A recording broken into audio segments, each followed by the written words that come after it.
The crowd of young ranch hands circled around Zelda Thompson like wolves scenting weakness, their laughter cutting through the dusty air of Fort Worth's Main Street on that scorching afternoon in August of 1876. She stood frozen outside the general store, her basket of supplies clutched so tightly against her chest that her knuckles had gone white, while her mouth worked soundlessly around words that refused to come. The boys were relentless, mimicking her struggle with exaggerated facial contortions and mock stuttering that made the watching townspeople turn away in embarrassment or join in the cruel amusement. "Gee, go on then," taunted a lanky cowboy named Pete, barely 20 years old with a face full of acne scars. "TT, tell us what you wanted to say." Zelda's face burned crimson, and tears threatened at the corners of her green eyes. At 19, she had endured a lifetime of this mockery, but it never got easier. Her chestnut hair hung in a thick braid down her back, and her simple calico dress was faded from too many washings.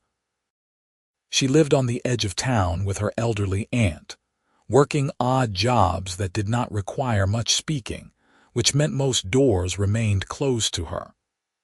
The words she wanted to say were trapped behind an invisible barrier in her throat, and the harder she tried to force them out, the worse it became.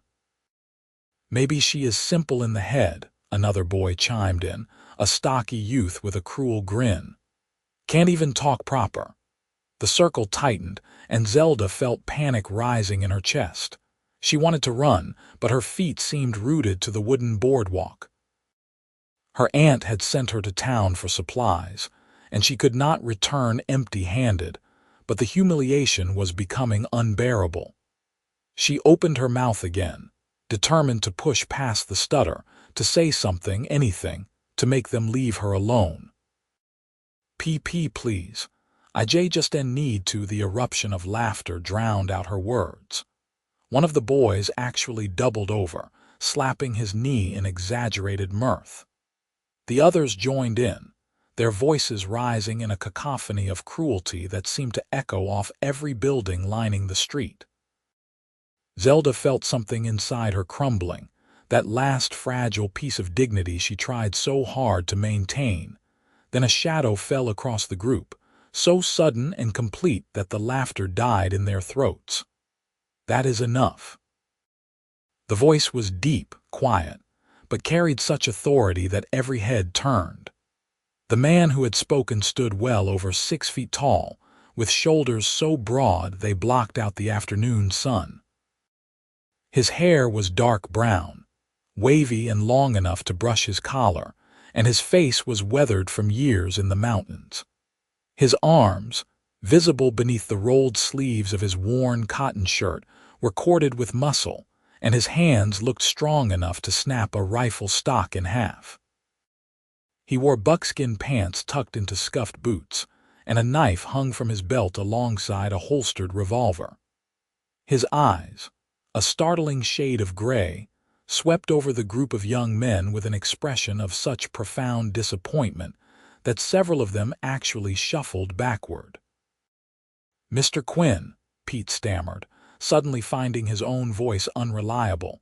"We were just having some fun." "Fun." Owen Quinn repeated the word as if tasting something rotten. He was 26 years old, though his face carried the kind of weathering that made him seem ageless. He had spent the last 8 years in the mountains west of Fort Worth, trapping and hunting, coming to town only when supplies ran low or winter drove him down from the high country. Most people in Fort Worth knew of him, but few knew him, and those who did spoke of him with respect bordering on fear. Not because he was cruel, but because he was formidable in a way that made ordinary men feel small. Owen stepped forward, and the circle of boys scattered like leaves before a storm. He moved with the easy grace of a predator, each step deliberate and controlled. When he reached Zelda, still frozen in her spot, he positioned himself between her and the retreating ranch hands. "She says more in one word than you say in 10, Owen said, his voice carrying across the street despite its low timbre. More truth, more courage, more worth. You boys would do well to remember that mockery is the refuge of the weak-minded. The young men fled, muttering half-hearted apologies and excuses, disappearing into the saloon or around corners, or simply mounting their horses and riding off in clouds of Texas dust. Within moments, the street had returned to its normal afternoon activity, though several townspeople watched the interaction with undisguised curiosity. Owen turned to face Zelda, and his expression softened. Up close, she could see that his face was handsome in a rugged way, with a strong jaw darkened by several days of stubble and a small scar above his left eyebrow. His eyes, which had been hard as flint when facing down the boys, now held only concern. "Are you hurt?" he asked gently. Zelda shook her head, not trusting herself to speak. Her heart was hammering in her chest, but now for an entirely different reason. She had seen Owen Quinn before, of course, on his rare visits to town, but they had never spoken. He existed in her mind as a figure from a story, the kind of man who belonged to the wild places beyond civilization. She had never imagined he would notice her, let alone defend her. "They were wrong to treat you that way," Owen continued. His voice was patient, as if he understood that she might need time to respond. A person's worth is not measured by how smoothly they speak. Zelda managed a small nod, her eyes fixed on the weathered boards beneath her feet. She wanted to thank him, to tell him how much his intervention meant, but the words tangled in her throat like brambles. Her face burned with frustration and embarrassment. "Take your time," Owen said quietly. "I am in no hurry." Something about the way he said it, with such calm assurance, made Zelda look up. His gray eyes met hers, and she saw no impatience there, no mockery, no pity. Just honest interest, as if whatever she had to say was worth waiting for. It was so different from every other interaction she had experienced that she felt tears springing to her eyes again, this time from gratitude rather than shame. "Thank you," she managed, the words coming out broken but clear enough. A small smile touched Owen's lips, transforming his stern face into something warmer. "You are welcome, Miss T. Thompson, Zelda Thompson. Owen Quinn." He touched the brim of his hat in a gesture of respect, though it seems you might already know that. Zelda felt a flush creeping up her neck. She clutched her basket tighter, suddenly aware of how bedraggled she must look, with her old dress and worn shoes and face still blotchy from near tears. Owen Quinn, on the other hand, looked like he had stepped out of one of the adventure novels she sometimes borrowed from the town's small lending library. Even covered in trail dust and clearly dazed from a proper shave, he carried himself with a quiet confidence that made her heart flutter strangely in her chest. "Do you need something?" she asked, then immediately felt foolish. Why would he need anything from her? He had already done what he set out to do by driving off her tormentors, but Owen did not seem to find the question strange. "I was about to head into the general store myself," he said. "Would you like company? Might make things easier." Zelda understood what he was offering. With Owen Quinn at her side, no one would dare mock her. The boys might have been foolish and cruel, but they were not stupid enough to cross a man like him twice in one day. Relief and gratitude swelled in her chest, and she nodded quickly. They walked into the store together, Owen holding the door open for her with old-fashioned courtesy. Inside, the proprietor, Mr. Henderson, looked up from his ledger, and his eyes widened slightly at seeing Owen with Zelda. But he said nothing beyond a polite greeting, and when Zelda approached the counter to make her purchases, he waited patiently for her to get the words out, not once showing impatience. It took longer than it would have for someone without her affliction, but eventually she communicated her aunt's list. Flour, sugar, coffee, lamp oil, needles, and thread. Owen stood nearby, not hovering but present, his very existence a shield against the casual cruelty she had learned to expect. Mr. Henderson wrapped everything carefully and tallied the cost, and Zelda counted out her coins with trembling fingers. When they emerged back onto the street, laden with packages, Owen took the heavier items from her without asking. "Which way are you headed?" Zelda pointed east, toward the edge of town where smaller homes and shanties clustered. Her aunt's place was modest, a two-room cabin with a vegetable garden and a few chickens, but it was home. She started walking, acutely aware of Owen beside her, his long strides shortened to match her pace. They walked in silence for a while, but it was not uncomfortable. The afternoon sun beat down mercilessly, and dust swirled around their feet with each step. Fort Worth was growing, with new buildings going up every month as more settlers pushed west, but it still had the raw, unfinished quality of a frontier town. The streets were unpaved, and the air smelled of horse manure, cooking fires, and the distinctive tang of the distant cattle pens. "How long have you lived here?" Owen asked after a while. 5 years," Zelda replied. She was finding it slightly easier to talk to him, perhaps because he seemed genuinely interested rather than impatient or mocking. "C came to live with my aunt after my parents died." "I am sorry for your loss." There was such sincerity in his voice that Zelda felt her throat tighten. Most people, when they learned about her parents, offered perfunctory condolences and then changed the subject. Owen's sympathy felt genuine. Thank you. It was fever. Both of them within a week. Owen nodded slowly. "Hard thing, losing family. I lost my own folks when I was young. Different circumstances, but the ache is the same." Zelda glanced at him curiously, emboldened by his openness. What happened?" Comanche raid about 18 years back. "I was 8 years old. My uncle took me in afterward, taught me how to survive in the mountains. He passed 5 years ago, and I have been on my own since." The casual way he related such tragedy spoke of a man who had made peace with his past. But Zelda could hear the underlying grief beneath the words. She found herself wanting to know more about this quiet, powerful man who had appeared so suddenly in her life. They reached her aunt's cabin, a modest structure with a sagging porch and a tin roof that pinged in the summer heat. Chickens scratched in the dirt yard, and the vegetable garden showed signs of the drought that had plagued the region for weeks. Owen set the packages down on the porch steps carefully. Thank you," Zelda said again, wishing she could find better words, more eloquent words to express her gratitude. For everything. No thanks needed."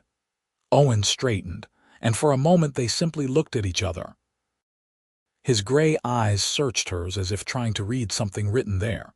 "Will you be all right? Those boys won't bother you again, but—" I will be fine," Zelda assured him, touched by his concern. "My Aunt D does not go to town much anymore, but she needs things, so—" "So you will have to go back," Owen finished. He frowned slightly as if troubled by this thought. "When do you usually go, Wednesdays and Saturdays?" "I will be in town on Saturday," Owen said decisively. "For supplies, if you would like, I could meet you. Make sure you have no trouble." Zelda's heart skipped. Was he really offering to escort her again? A man like Owen Quinn, who clearly had more important things to do than shepherd a stuttering girl around town. But his expression was serious, even protective, and she found herself nodding before her doubts could talk her out of it. "I would like that. Very much." A genuine smile crossed Owen's face, and it transformed him again, making him seem younger and less remote. "Saturday, then.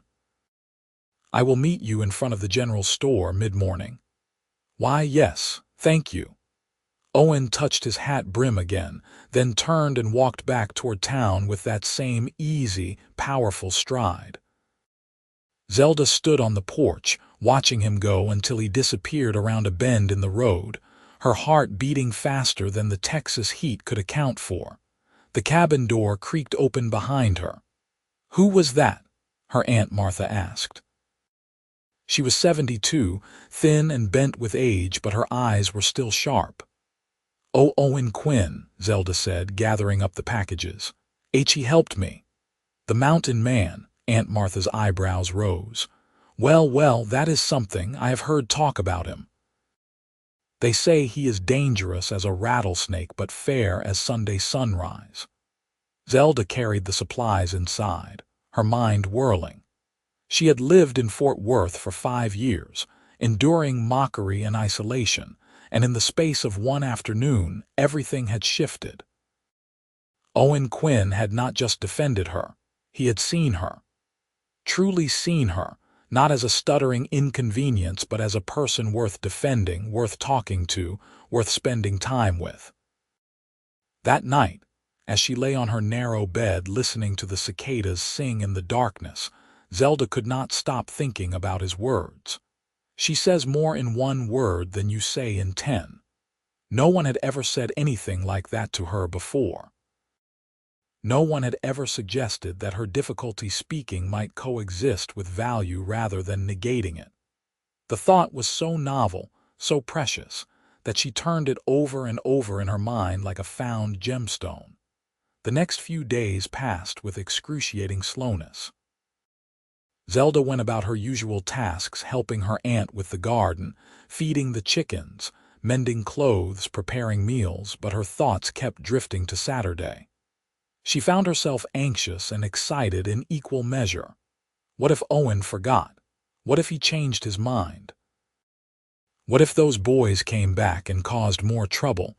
But beneath the worry lay something else, something she had never felt before. A spark of hope, small but persistent, that maybe her life did not have to be defined entirely by her stutter. That maybe someone could see past it to who she really was underneath. Saturday morning dawned clear and hot, promising another scorcher.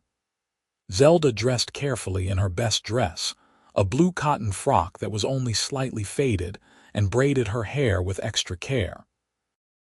Her aunt watched these preparations with knowing eyes but said nothing, only patted Zelda's hand when she prepared to leave. Be back by noon," Zelda promised. "Take your time, dear," Aunt Martha said with a small smile. "Some things are worth not rushing." The walk into town felt longer than usual, and Zelda's nervousness increased with each step. What if he was not there? What if he was, but regretted his offer? What if? But when she rounded the corner onto Main Street, Owen was already waiting in front of the general store. He stood with his back against the wall, arms crossed, watching the street with those observant gray eyes. He had cleaned up since Wednesday, she noticed. His hair was washed and tied back with a leather cord, and he wore a different shirt, still work-worn but clean. His face was freshly shaved, revealing a strong jawline and making him look slightly younger. When he saw her, he straightened and a smile touched his lips. "Miss Thompson, good morning." "Gee, good morning," Zelda managed, her heart doing strange acrobatics in her chest. He had come. He had actually come. "Shall we?" Owen gestured toward the store, and once again they entered together. This time the shopping went even more smoothly. With Owen beside her, Zelda felt less pressured, less anxious, and her stutter was noticeably milder. Mr. Henderson was downright friendly, and he even threw in an extra spool of thread at no charge. When they emerged back onto the street, packages in hand, Owen suggested something unexpected. "Have you had breakfast?" Zelda shook her head. "There is a decent place just down the street, Mrs. Baker's. She makes good eggs and biscuits. Would you join me?" It was improper, Zelda knew, for an unmarried woman to dine alone with a man, But Fort Worth was not Boston or New York, and frontier propriety was more relaxed. Besides, she found she wanted very much to say yes. IW would like that. Mrs. Baker's establishment was a small restaurant attached to a boarding house, with checkered tablecloths and the smell of fresh coffee filling the air. Owen found them a table by the window, and soon they were served heaping plates of scrambled eggs, biscuits with butter and jam, and thick slices of bacon. Zelda realized she was ravenous. They ate in companionable silence for a while, and then Owen asked, "Do you like living in Fort Worth?" Zelda considered the question. Sometimes. It is hard with people, but Aunt Martha needs me. People can be cruel when they do not understand something, Owen said. Especially young fools trying to impress each other. Has anyone ever mocked you? The question slipped out before Zelda could stop it, and she immediately wished she could take it back. Owen was so strong, so confident. Who would dare mock him? But he did not seem offended. Not for a long time. But when I was younger, after my parents died, some of the other boys called me names. Half-breed, savage, things like that. My mother was part Cherokee. That did not sit well with everyone. Zelda looked at him with new understanding. Beneath the strength and confidence, he too had known what it felt like to be othered, to be mocked for something beyond his control. How did you deal with it? At first, with my fists, Owen admitted with a wry smile. Got into a lot of fights. But my uncle taught me that proving yourself with violence only works so long. Eventually, I realized I did not need their approval. I went to the mountains, learned to rely on myself, and stopped caring what small-minded people thought. Must be nice, not caring. Owen shook his head. I still care about some things, some people, but I choose who gets that power. Those boys on Wednesday. Their opinions mean nothing to me because I know they have nothing worth hearing. But someone I respect, someone with real substance, their opinion matters. The way he was looking at her suggested that she might be in that second category, and Zelda felt warmth spreading through her chest that had nothing to do with the hot coffee. They talked for over an hour, and Zelda found herself opening up in ways she rarely did. Owen asked about her life before Fort Worth, and she told him about growing up in a small town in Missouri, about her father's carpentry shop and her mother's flower garden, about how the fever had swept through and taken them both. He listened intently, never interrupting, never showing impatience when she struggled with words. In turn, he told her about life in the mountains, about tracking deer through pine forests, about winter storms that buried his cabin in 10 feet of snow, about watching eagles hunt from rocky precipices. His words painted pictures so vivid that Zelda could almost see them, could almost smell the pine resin and feel the mountain wind. It sounds beautiful, she said wistfully. It is, lonely sometimes, but beautiful. Owen paused, then added, I have thought about coming down to Fort Worth more often, finding reasons to stay longer. Why, he held her gaze, because maybe there is something here worth staying for. The implication in his words was clear, and Zelda felt her face flush. Was he saying what she thought he was saying? That he might be interested in her? The possibility seemed too wonderful, too impossible to believe. Before she could formulate a response, the door banged open and several men strode in. Zelda recognized them as ranch hands from the Double R, one of the larger spreads outside town.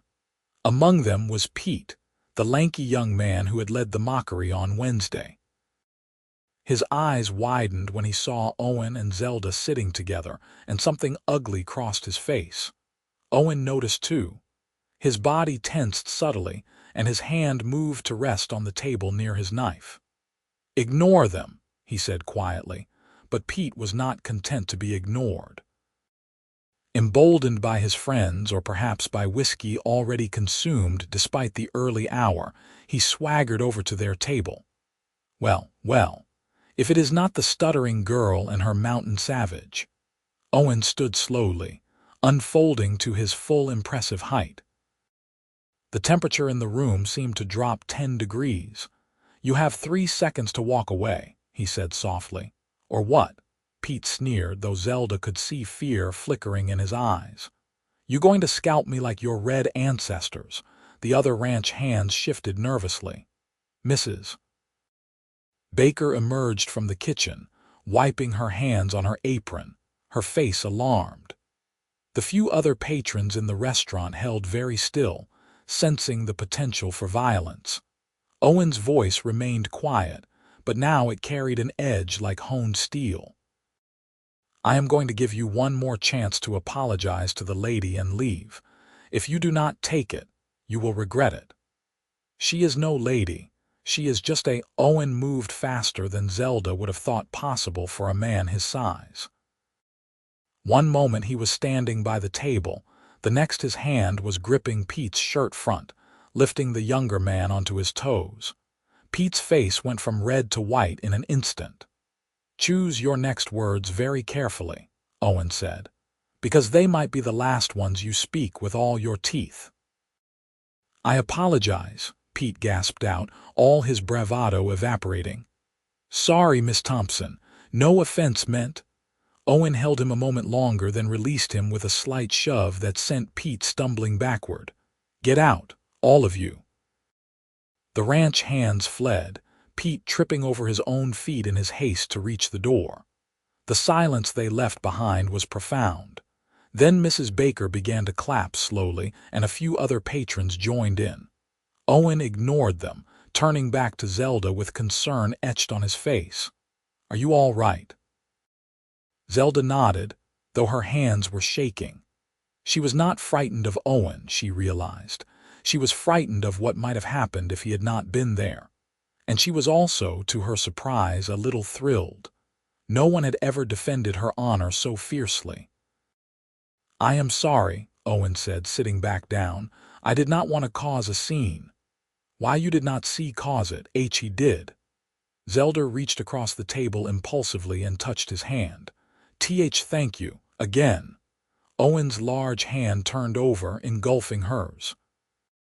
His palm was calloused and warm, and the touch sent electricity racing up her arm. They sat like that for a long moment, hands clasped across the checkered tablecloth, while something unspoken but profound passed between them. "I should get you home," Owen said finally, though he sounded reluctant. "Your aunt will worry." They left the restaurant and collected Zelda's packages from where Owen had stored them outside the general store. The walk back to her aunt's cabin felt different this time. They walked closer together, and twice their hands brushed accidentally, sending sparks through Zelda's entire body each time. At the cabin, Owen set down the packages and turned to face her. "May I call on you, properly I mean, with your aunt's permission?" Zelda's heart soared. "Why, yes. I would like that very much. I will come by tomorrow afternoon if that suits. Perfect." Owen smiled that transformative smile again, and Zelda felt as if the sun had broken through clouds. He touched his hat brim in farewell and headed back toward town, glancing back once to wave. Zelda stood on the porch, waving back, feeling as if she were floating several inches above the dusty ground. Aunt Martha was in the garden when Zelda brought the packages inside. "That took a while," she observed mildly.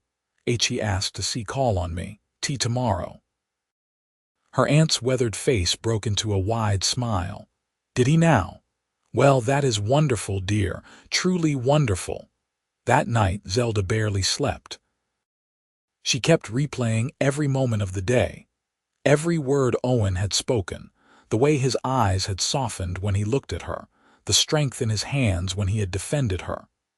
She had read about love in the novels she borrowed, had wondered if she would ever experience it herself. Now she wondered if this fluttering, terrifying, exhilarating feeling might be the beginning of it. True to his word, Owen arrived the next afternoon. He had cleaned up even more, wearing what looked like his best shirt and pants, and he carried a small bouquet of wildflowers that he must have gathered from the prairie. Zelda invited him in, and Aunt Martha served tea and cookies while they all sat in the small front room. Owen was respectful and courteous with her aunt, answering questions about his life and his intentions without seeming put out by the interrogation. When Aunt Martha asked directly if he was courting Zelda, he met the old woman's eyes steadily. "Yes, madam. If Miss Thompson is agreeable, I would like to court her properly." "And what are your prospects, young man? Zelda deserves security." "I have money saved from trapping and trading," Owen said. "Not a fortune, but enough. I own my cabin and the land around it free and clear. I can provide for a wife if she would have me. Though I am getting ahead of myself," he added with a glance at Zelda, who felt her face burning. Aunt Martha seemed satisfied. "Well then, I will give you two some time to talk, properly chaperoned, of course." She moved to a chair by the window with her knitting, close enough to observe but far enough to give them some privacy. Owen moved to sit beside Zelda on the worn sofa. Up close, she could smell pine and leather and something else uniquely him. His presence was overwhelming in the best possible way. "I have been thinking," he said quietly, "about what I said yesterday, about finding reasons to stay near Fort Worth longer. Why, yes, I meant it. I would like to see you more often, Zelda, if you want that too." Hearing her name from his lips sent a shiver through her. "I do, very much." "Your stutter does not bother me," Owen said, his gray eyes serious. "I hope you know that. In fact, I find myself listening more carefully when you speak, paying more attention, and what you say is worth that attention." Tears pricked Zelda's eyes. "And no one has ever said that before." "Then no one has been listening properly." Owen reached out and gently tucked a loose strand of hair behind her ear, the gesture so tender that Zelda's breath caught. "You are remarkable, Zelda Thompson. I knew it the moment I saw you standing your ground against those fools. Most people would have run or broken down, but you stood there trying to fight through. That takes real courage." I.W. was terrified. Courage is not the absence of fear, it is acting despite it. They talked for hours that afternoon about everything and nothing. Owen told her more about his mountain cabin, about the life he led there. He described the peaks and valleys, the wildlife, the changing seasons. Zelda talked about her dreams, things she had never told anyone. She wanted to learn to read better, to maybe teach children someday, though she could not imagine how someone who stuttered could be a teacher. "You could teach them patience," Owen suggested, "and perseverance. Those might be more valuable lessons than reading and arithmetic." The sun was setting when Owen finally stood to leave. At the door, he took Zelda's hand in both of his. "May I come back? Day after tomorrow, please do." He brought her hand to his lips and kissed it gently, a gesture that made her entire arm tingle.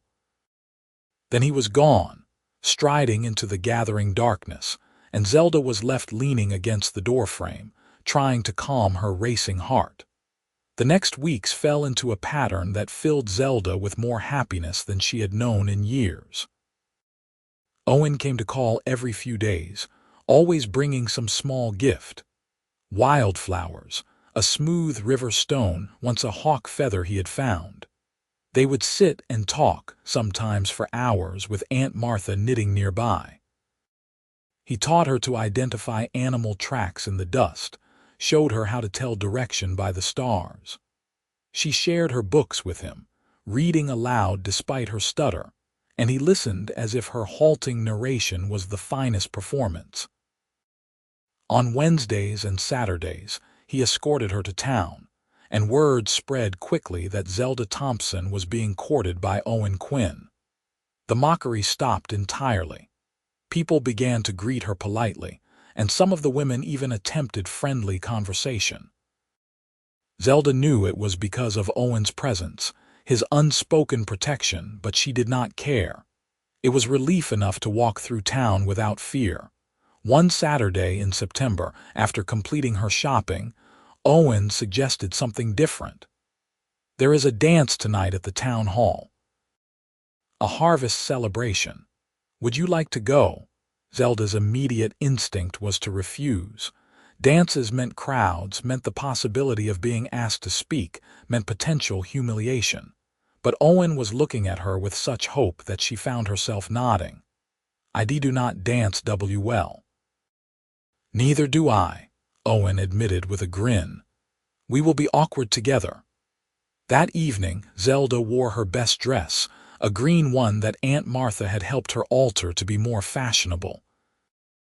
Owen arrived in clean clothes, his hair neatly tied back, and the look in his eyes when he saw her made Zelda feel beautiful for the first time in her life. The town hall was crowded and loud, with a fiddle band playing enthusiastically if not always melodiously.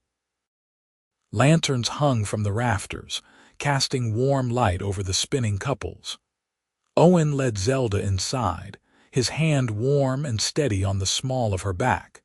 They danced, and it was awkward just as he had predicted, but it was also wonderful. Owen was strong enough to lead her confidently through the steps, and when she stumbled, he simply held her steady and smiled.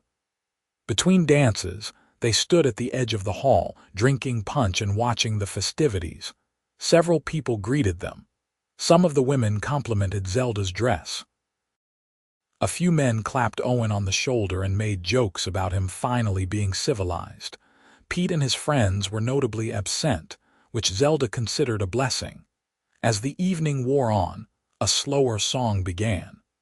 Owen pulled Zelda close, and they swayed together, barely moving.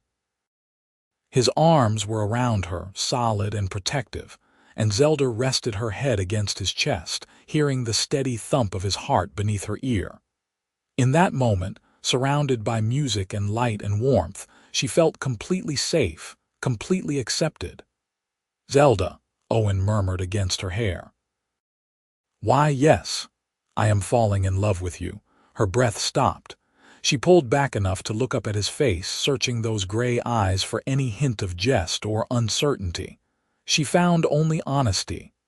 "I know it might be too soon to say that," Owen continued.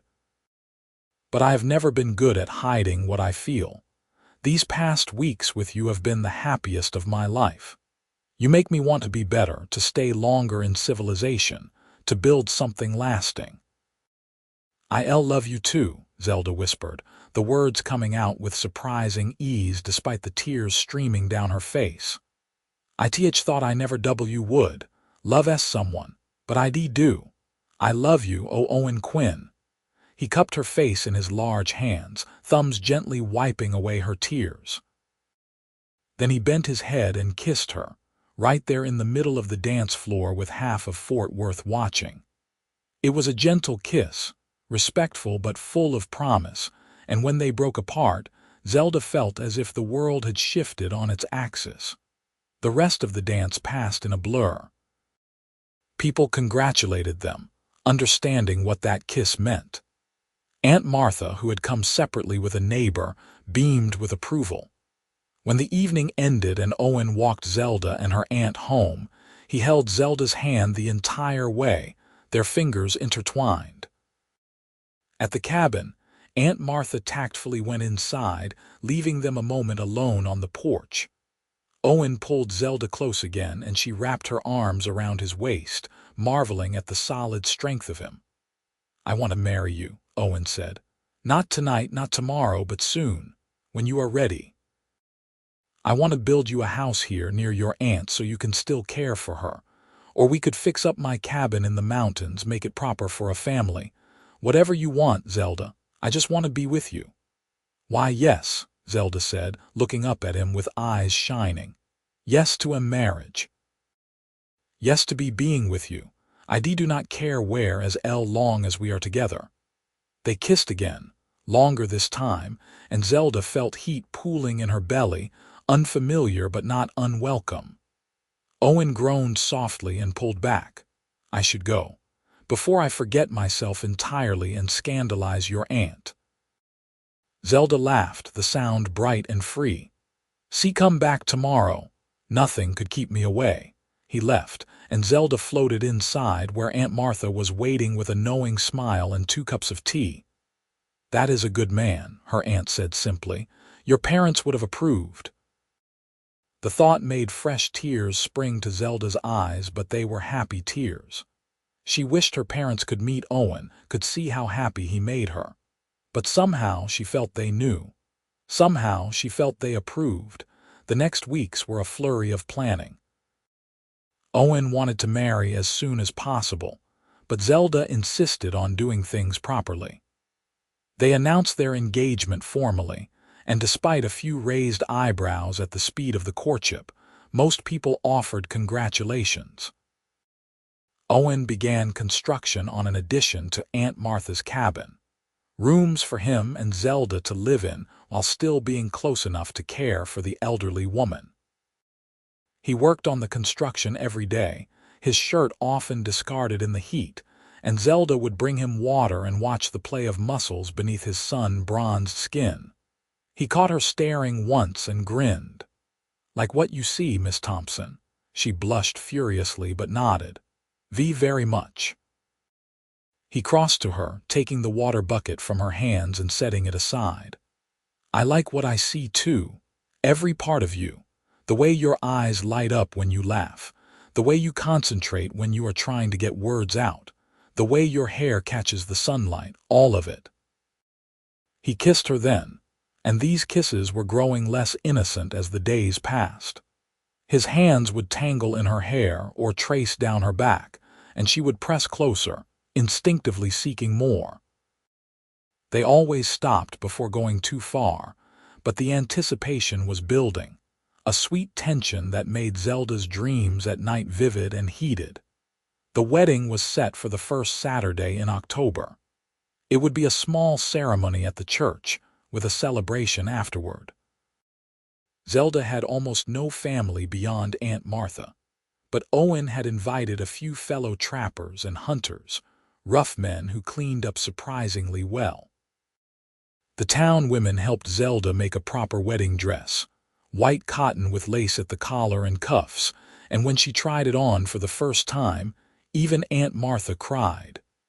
The night before the wedding, Owen came for dinner.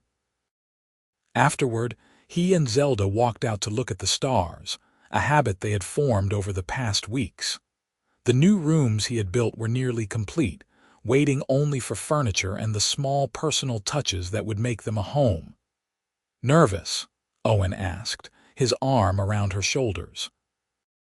A little, but am mostly excited. Me too. He turned to face her, his expression serious in the moonlight. I want you to know something, Zelda. Tomorrow, when we say our vows, I am promising you everything. My protection, my provision, my heart, for as long as I live. You will never have to face mockery or cruelty alone again. You will never have to doubt your worth. I will spend every day making sure you know how precious you are. Zelda's eyes filled with tears. I will try to be a good wife. I cannot cook very well and I stutter, and you are perfect, Owen interrupted firmly. Exactly as you are. I do not want you to change a single thing. Well, except your name. I would like you to be Zelda Quinn. She laughed through her tears. I would like that too. They kissed under the stars, and it felt like a promise, like a beginning. When Owen finally left to spend the night at the boarding house, as propriety demanded, Zelda stood watching him go, hugging herself against the cooling night air. Tomorrow she would be a married woman. Tomorrow her new life would truly begin. She could hardly believe how much had changed in just 2 months. In August, she had been alone, mocked, hopeless. Now she had love, protection, a future bright with possibility. All because a mountain man with gray eyes had seen her worth when no one else did. The wedding day dawned clear and beautiful, with a hint of autumn coolness in the air. Zelda dressed with Aunt Martha's help, her hands trembling as she fastened the buttons.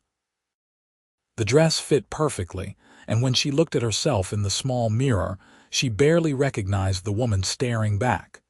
She looked happy. She looked loved. The church was small but packed with well-wishers. Owen stood at the altar in new clothes, his long hair neatly tied back, his face clean-shaven.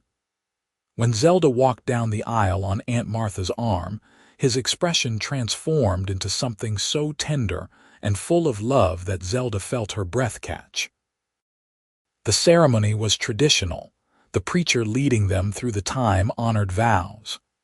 When it came time for Zelda to speak, her stutter was worse than usual, the nervousness and emotion making it harder to get the words out. But Owen held her hands and waited patiently, his eyes never leaving hers, and eventually she managed it. "I do." "I do," Owen said firmly when it was his turn, his voice ringing through the church. The preacher pronounced them husband and wife, and Owen kissed her thoroughly, to the applause and cheers of the congregation. When they broke apart, both were smiling, and Owen wiped a tear from Zelda's cheek with his thumb. "Hello, Mrs. Quinn," he murmured. "Hello, Mr. Quinn," she replied, and his grin widened. The celebration afterward was lively, with food and music and dancing. Zelda found herself passed from partner to partner as various men claimed dances, but her eyes always tracked back to Owen, solid and strong at the edge of the crowd, watching her with an expression of possessive pride that made her toes curl. As evening approached, people began to disperse, offering final congratulations. Aunt Martha hugged them both tightly, then shooed them toward their new rooms. "Go on. I will be fine here. You two need privacy." Zelda blushed scarlet, but Owen simply thanked her aunt and guided Zelda toward what was now their home. He had prepared it carefully, she saw. There was a fire burning in the hearth, candles lit on the table, fresh flowers in a jar. The furniture was simple but well made, much of it crafted by his own hands. A large bed dominated the main room, covered with a quilt that Aunt Martha had contributed. Owen closed the door behind them, and suddenly they were alone, truly alone, for the first time as husband and wife. Zelda felt nervousness flutter in her belly, mixing with anticipation. Owen seemed to sense her uncertainty. "We do not have to rush anything," he said gently. "We have all the time in the world." But Zelda shook her head. She had waited 19 years for this, for someone to love her, to want her. She did not want to wait any longer. "I want to, with you." Owen's eyes darkened, and he closed the distance between them, cupping her face in his hands. "Are you sure? Very sure." He kissed her deeply, and Zelda melted into him, her arms wrapping around his neck. His hands began to work at the buttons of her dress, and hers fumbled with his shirt.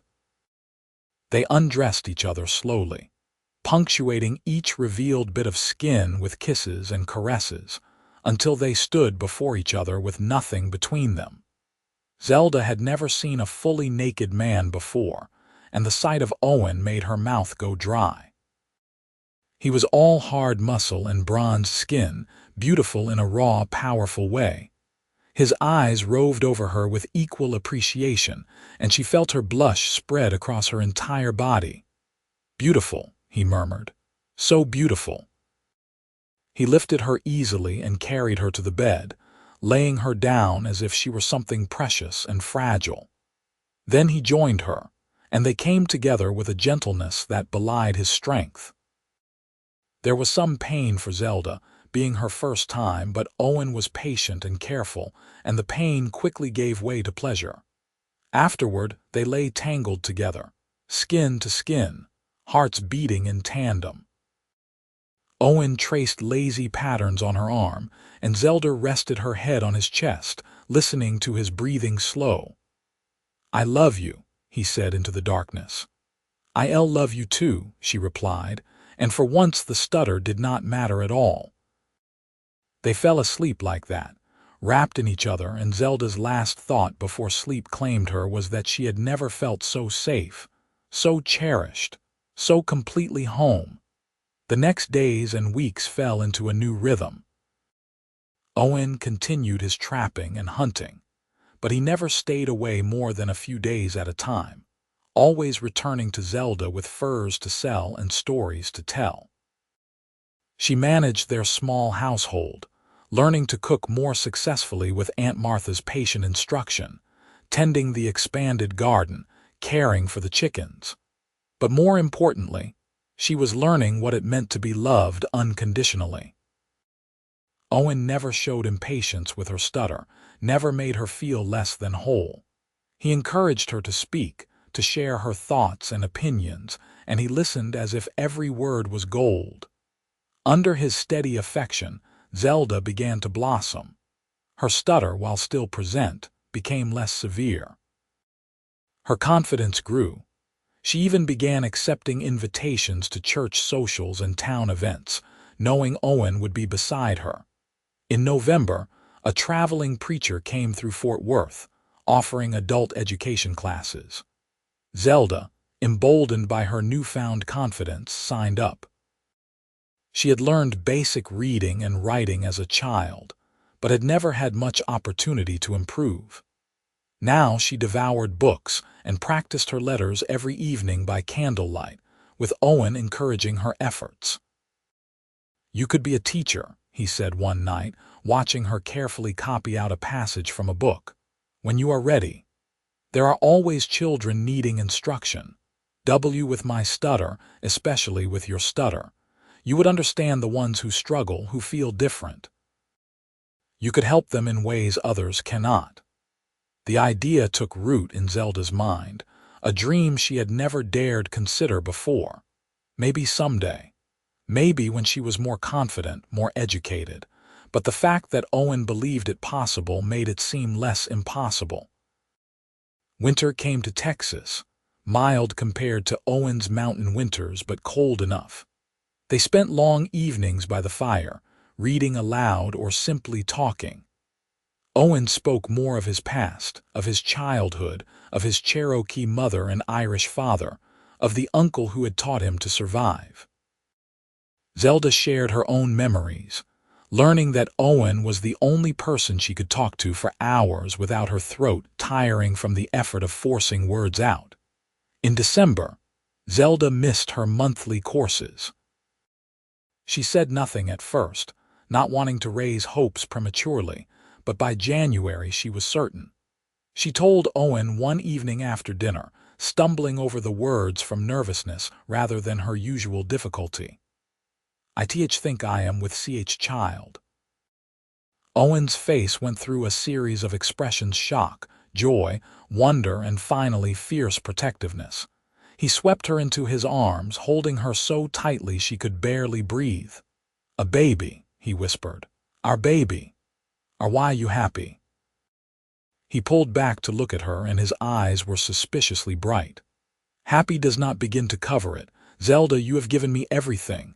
A home, a purpose, love, and now this I cannot." His voice broke, and he simply held her again. Aunt Martha was delighted at the news, immediately beginning to knit tiny clothes and blankets. The pregnancy progressed smoothly, and as Zelda's belly swelled, Owen became even more protective. He refused to let her lift anything heavy, insisted she rest frequently, and worried constantly about her health. "I am not fragile," Zelda protested one day when he tried to stop her from hanging laundry. "I know, but indulge me.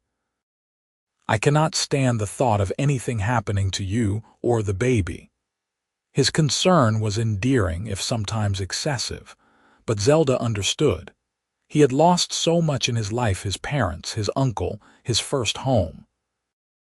This new family they were building was precious to him, and he would protect it fiercely. In late summer of 1877, after a long labor attended by Aunt Martha and the town midwife, Zelda gave birth to a healthy baby boy. They named him Thomas, after Owen's father, with the middle name of James, after Zelda's. Thomas had his father's gray eyes and his mother's chestnut hair, and from the moment Owen held his son for the first time, Zelda knew she was watching her husband fall completely in love all over again. "He is perfect," Owen said, his voice thick with emotion. "Absolutely perfect. Jay just like his father," Zelda said, exhausted but happy. Owen carefully returned the baby to her arms and kissed her forehead. "No, like his mother, strong and brave and beautiful." Thomas proved to be a relatively easy baby, sleeping well and nursing eagerly. Owen was a devoted father, rising with Zelda for middle-of-the-night feedings, changing cloths without complaint, spending hours simply holding his son and talking to him in a low, soothing voice. When Thomas was 3 months old, Owen suggested taking a trip to his mountain cabin. "Just for a few days," he said. "I want you to see it. I want Thomas to see where his father comes from." Zelda agreed, curious about this place that had shaped her husband. They packed carefully, bundling Thomas warmly, and set out on horseback with Zelda and the baby riding while Owen led. The journey took 2 days, heading west into increasingly rugged country. The cabin sat in a small valley surrounded by pine-covered mountains, with a creek running nearby. It was larger than Zelda had expected, solidly built of logs, with a stone chimney and glass windows. Owen had obviously put care into its construction. Inside, it was simple but cozy, with handmade furniture and shelves lined with books. "It is wonderful," Zelda said, turning in a circle to take it all in. "It was lonely before," Owen admitted, "but now, seeing you and Thomas here, it feels complete." They spent 3 glorious days in the mountains. Owen showed Zelda the meadows where deer grazed, the rocky overlooks with views that seemed to stretch forever, the hidden groves where berries grew thick in summer. Thomas, too young to appreciate it, nonetheless seemed content, sleeping peacefully in his mother's arms or his father's. On the last evening they sat on the cabin's porch, watching the sun set behind the mountains. Thomas was asleep inside, and Owen had his arm around Zelda's shoulders. "You ever miss this?" Zelda asked. "Living up here all the time?" "Sometimes," Owen admitted. "But not enough to want to come back permanently. My home is where you are now, you and Thomas." Zelda leaned her head against his shoulder, breathing in the pine-scented air. "Maybe we could come up every summer. Let Thomas know this place." "I would like that." They returned to Fort Worth renewed and happy. Life continued in its pleasant rhythm. Thomas grew, reaching each milestone with his parents' delighted attention. Zelda's confidence continued to expand. She began helping at the church, organizing supplies for families in need, and discovered she had a knack for administration and planning.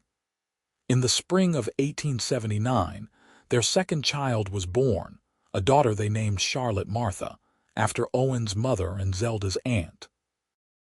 Charlotte had Zelda's green eyes and Owen's dark hair, and she was more temperamental than her brother had been, wailing lustily when displeased and grinning beatifically when content.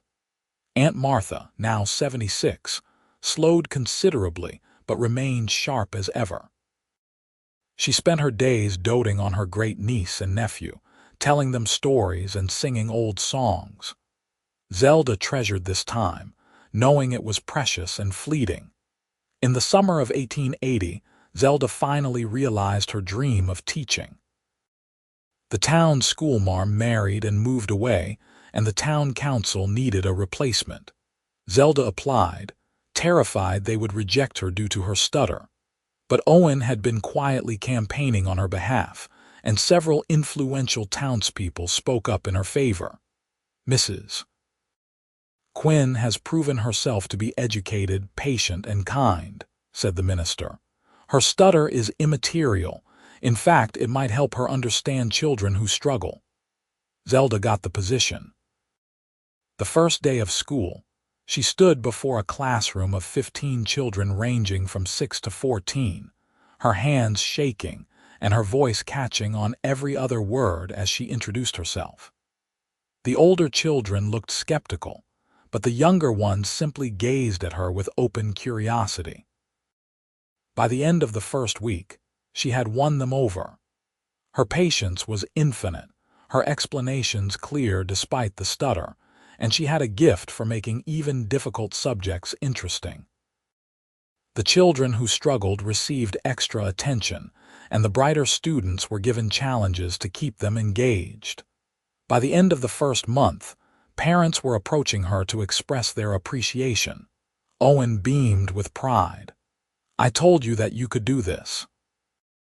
"Why you believed in me when I did not believe in myself," Zelda said, kissing him. "I could not have done any of this without you." Life in Fort Worth settled into a comfortable pattern. Owen continued his hunting and trapping, but took on additional work closer to home, hiring himself out for construction projects and guide services. The money was good, and it meant he was home more often. Zelda taught during the school year and spent summers with her children, sometimes traveling up to the mountain cabin for a few weeks. Thomas and Charlotte grew into bright, lively children. Thomas inherited his father's quiet confidence and love of the outdoors, while Charlotte had her mother's determination and her father's protective instincts. Both children adored their parents and their great-great-aunt Martha, and neither showed any sign of stuttering, to Zelda's quiet relief. In the fall of 1882, Aunt Martha passed away peacefully in her sleep at the age of 79. She had been declining for months, and while her death was not unexpected, it still hit Zelda hard. Owen held her through the grief, letting her cry against his chest, offering the steady support that was his greatest gift. "She loved you," Zelda said through her tears. "She told me once that you were the answer to her PR prayers for me." "She was a remarkable woman," Owen said. "She raised a remarkable niece." They buried Martha in the Fort Worth cemetery, next to the plot they had reserved for themselves. The entire town turned out for the funeral, testament to how beloved the old woman had been. Afterward, Thomas and Charlotte helped plant flowers on their great-great-aunt's grave, and Zelda felt a bittersweet peace. Martha had lived a long life and had seen Zelda happily settled. It was as good an ending as anyone could hope for. The years continued to pass, marked by small joys and occasional sorrows. In 1883, Zelda gave birth to their third child, another son they named Michael. He was a sweet-tempered baby who rarely cried, and his older siblings adored him. Owen, watching his growing family, sometimes seemed overwhelmed by his own happiness. "I never imagined this," he told Zelda one evening as they watched their children play in the yard. "A wife I love beyond measure, 3 healthy children, a home, respect in the community. When I was alone in those mountains, I thought that was all there was for me." "I never imagined it either," Zelda admitted. "I thought I would spend my life alone, mocked and isolated. You changed everything, Owen." He pulled her close, kissing the top of her head. "We changed each other. You civilized me, made me want to be part of the world again, and I hope I helped you see your own worth. You did. You do. Every D-Day." In 1885, Fort Worth experienced a boom as the railroad expanded its reach. The town grew rapidly, with new buildings and businesses springing up seemingly overnight. Owen, with his construction skills and knowledge of the land, found himself in high demand. He started his own contracting business, employing several other men, and it proved profitable. Zelda continued teaching, now with an assistant to help manage the growing number of students. Her reputation had spread, and several parents from outlying farms made the trip to Fort Worth specifically so their children could attend her school. She had completely overcome her fear of public speaking, though her stutter remained. It was simply part of who she was, and she had long since stopped apologizing for it. In 1887, Thomas turned 10 and Charlotte 8. They were old enough now for Owen to begin teaching them wilderness skills. He took them camping in the nearby hills, showing them how to track animals, how to find water, how to read the land. Zelda sometimes joined these expeditions, with little Michael strapped to her back, and the family would spend weekends under the stars, telling stories around the campfire. Those were golden years, full of love and laughter and the ordinary magic of family life. Owen and Zelda's relationship deepened, becoming less about the initial passion and more about the profound partnership they had built. They knew each other's rhythms and moods, could communicate with a glance, finished each other's thoughts. They still made love regularly, their physical connection remaining strong, but they also found intimacy in quiet moments, in shared work, in simply being together. In 1890, Fort Worth celebrated Texas's admission to the Union with a huge festival. Owen and Zelda attended with their children, now aged 13, 11, and 7. The town square was decorated with flags and bunting, and there were games and food stalls and music. As the sun set, couples took to the dance floor. Owen bowed formally to Zelda, his gray eyes twinkling. "May I have this dance, Mrs. Quinn?" "Why, you may, Mr. Quinn," she replied with a smile. They danced as they had at that first harvest celebration 14 years earlier, but with more grace now, their steps synchronized from years of practice. Thomas danced with a girl from his school, blushing furiously, while Charlotte and Michael ran with friends, playing tag between the adult dancers. Looking around at her family, at her husband's strong arms around her, at her happy children, Zelda felt a swell of gratitude so intense it brought tears to her eyes. She had been given so much more than she had ever dared hope for. "What is it?" Owen asked, noticing her tears. "Jay just happy," Zelda said. "So very happy." He smiled and pulled her closer. "Me too, love, me too." As the years continued to roll by, their life together grew richer and more textured. Thomas grew into a tall, strong young man, much like his father, with a passion for medicine that surprised everyone. He left for school in Austin in 1893, determined to become a doctor. Charlotte developed a gift for art, spending hours sketching the Texas landscape and the people around her. Michael, the youngest, showed signs of being a natural scholar, devouring every book he could find. Owen and Zelda watched their children grow with pride and the bittersweet knowledge that they were raising them to leave. But they still had each other, and in 1895, as they celebrated their 20th wedding anniversary, both agreed that they had been blessed beyond measure. The celebration was small and intimate, just the two of them. Owen had arranged for the children to stay with friends, and he took Zelda back up to the mountain cabin for a week. It was early fall, the aspens turning gold, the air crisp and clean. They spent their days hiking and their nights wrapped in each other's arms, talking and laughing and making love like newlyweds. On the last night, they sat on the porch as they had so many times before, watching the stars emerge. Owen held Zelda's hand, his thumb tracing over her knuckles. 20 years, he said softly. It has gone so fast. And why yet it feels like I have known you forever, Zelda replied. You remember that day, when those boys were tormenting you, how could I forget? You rode in like a knight from a story. Owen chuckled. I was just a man who could not stand to see someone being treated unfairly, but I am glad I intervened. Best decision I ever made. And mine too, loving you, "Am marrying you. It's changed everything." "You changed everything," Owen corrected. "You took a lonely mountain man and gave him a reason to rejoin the world. You gave me a family, a purpose, a home. I was half alive before you, Zelda." She turned to face him, cupping his bearded cheek in her hand.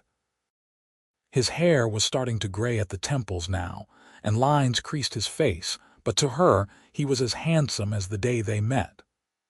"We saved each other," she said firmly. He nodded, then leaned in to kiss her, slow and deep and full of 20 years of love and devotion. When they finally broke apart, both were smiling. "To 20 more years," Owen said. "And TW 20 after that," Zelda added. They sat in peaceful silence as the night deepened around them. Two souls who had found each other against all odds, who had built a life together from courage and hope and love. The Wild West was becoming less wild with each passing year, civilization creeping in, but up here in the mountains, it still felt timeless, eternal. In 1898, Thomas graduated from medical school and returned to Fort Worth to open his own practice. He had met a young woman in Austin, a teacher named Sarah, and they married that summer in a ceremony that filled Zelda and Owen with joy. Charlotte, now 21, announced her engagement to a young lawyer from Dallas, a steady young man who looked at her as if she hung the moon. Michael, at 15, was still finding his path, but showed promise in everything he attempted. Owen was 52 now, his body bearing the marks of a lifetime of hard work, but he was still strong, still vital. Zelda, at 41, had silver threading through her chestnut hair, but her green eyes remained bright and her spirit undimmed. Her stutter had lessened over the years but never disappeared entirely. She had long since stopped caring. It was part of her, and she had learned to accept it, even embrace it. They had achieved something remarkable, she realized.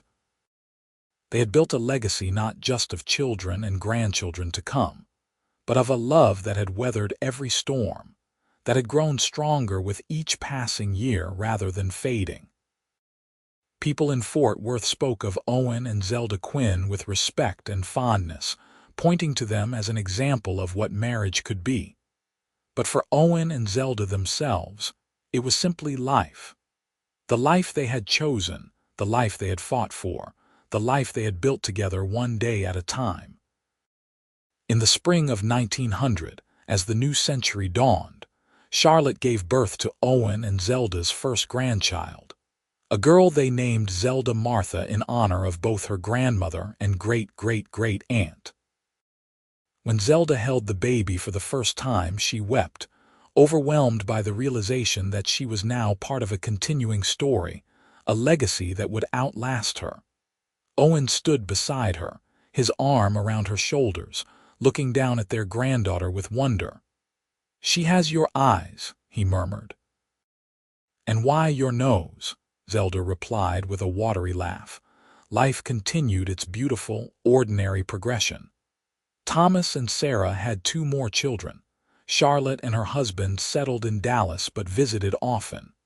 Michael went east to attend university, studying history with plans to become a professor. The house in Fort Worth, which had once seemed so small, now echoed with emptiness when it was just Owen and Zelda. But it filled regularly with children and grandchildren, with noise and laughter and life. In 1905, on a cool October evening, Owen and Zelda celebrated their 30th wedding anniversary. The entire family gathered, 3 children, 3 children-in-law and 5 grandchildren ranging from 5 years to 6 months. The house overflowed with love and noise, and Zelda stood in the kitchen preparing food, feeling more content than she had imagined possible. Owen came up behind her, wrapping his arms around her waist and resting his chin on her shoulder. "Happy anniversary, my love." She turned in his arms, heedless of the flour dusting her apron. Happy anniversary, 30 years.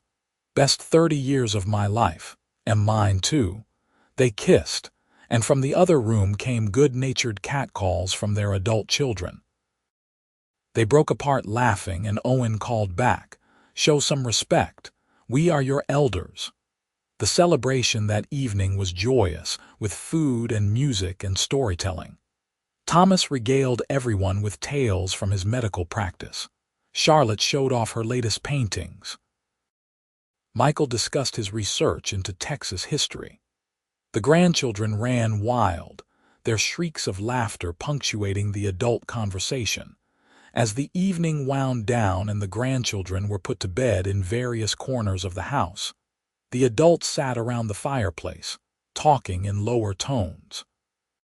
Charlotte, always the most direct of their children, asked a question that had clearly been on all their minds. "How did you two make it work so well? Your marriage, I mean. You make it look easy, but it cannot have been." Owen and Zelda exchanged a glance, communicating silently. Then Owen spoke. "It was not always easy. We had arguments, disagreements, hard times, but we made some decisions early on that carried us through. We chose to respect each other, to really listen. We chose to see the best in each other, even when it would have been easier to focus on flaws. And we chose to keep choosing each other every single day. Your mother made me better," Owen continued, looking at Zelda with unmistakable love. "She taught me patience and gentleness, and your father made me be braver.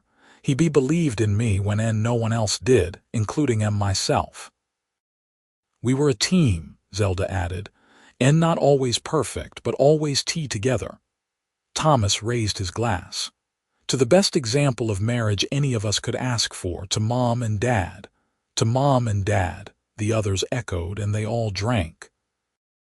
Later, when everyone had retired and it was just Owen and Zelda again, they stood on their porch looking up at the stars as they had done thousands of times before. Owen's hair was fully gray now, and he moved a bit slower, but his strength had not diminished entirely. Zelda's hair was more silver than brown, and she wore spectacles for reading, but she still carried herself with the grace that had first caught his eye. "You ever think about that day?" Zelda asked. "The D-Day we met," often, Owen admitted. "I think about how easily it might not have happened. If I had come to town a different day, if I had gone to a different store, if I had not heard those boys mocking you. Our entire life together hangs on those moments. I do not believe in coincidence anymore," Zelda said. "I think we were meant to find each other. The universe brought us together. Maybe," Owen pulled her close, "or maybe we just got very, very lucky. Either way, I am grateful for all of it, even the hard parts, because they led to this. Me too, love, me too." They stood there in the peaceful night, two people who had found each other in a wild, unforgiving land, who had built something lasting and true, who had proven that love could conquer mockery and isolation and doubt. They had faced down prejudice, both against Zelda's stutter and Owen's mixed heritage, and had emerged stronger. They had raised 3 children who were now raising children of their own, spreading their legacy of love and respect. As the years continued to pass, Owen and Zelda grew older but not apart. In 1910, they celebrated their 35th anniversary. By 1915, their 40th. They were grandparents to 9 and great-grandparents to 2. Owen retired from his contracting business, and Zelda finally stepped down from teaching, though she still tutored children who struggled. They spent more time at the mountain cabin now, finding peace in the high country that Owen had once called home. Thomas, now a successful doctor with a thriving practice, checked on them regularly, though both insisted they were still in good health. In the summer of 1920, as Owen turned 70 and Zelda approached 61, they took one last trip to the mountains together.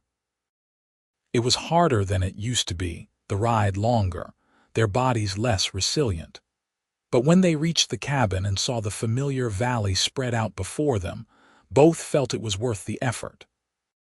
They spent 2 glorious weeks there, revisiting favorite spots, sitting on the porch in comfortable silence, making love with the gentle tenderness of long practice. On the last evening, as they sat watching the sunset, Owen took Zelda's hand. "If I died tomorrow," he said quietly, "I would die a happy man. You have given me a life beyond my wildest dreams, Zelda Quinn." "Dee do not talk about Dee dying," Zelda protested, though she knew it was foolish. They were both old now, their time growing shorter.